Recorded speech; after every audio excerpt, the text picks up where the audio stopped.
Le gouvernement du Soudan du Sud annonce son intention d'augmenter la production de pétrole. Le pays produit actuellement 155 000 barils par jour. Avant la guerre en 2013, il produisait 320 000 barils par jour. Les autorités sud-soudanaises disent vouloir utiliser les ressources du pétrole pour développer les services de santé, d'éducation et d'énergie.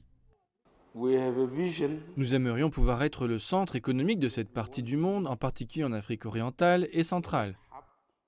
Le Soudan du Sud a lancé un programme d'ingénierie pétrolière et de géosciences de 6 millions de dollars à l'université de Djouba du pays.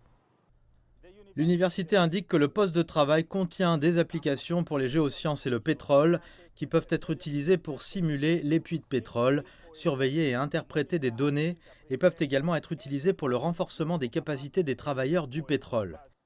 La Chambre africaine de l'énergie, une entité énergétique continentale qui travaille dans la promotion des intérêts du continent africain, de ses entreprises et de ses habitants, souligne que le Soudan du Sud doit encore faire plus. Nous devons continuer à renforcer le marché libre, la liberté individuelle et l'état de droit. C'est ce qui fait de nous des Africains.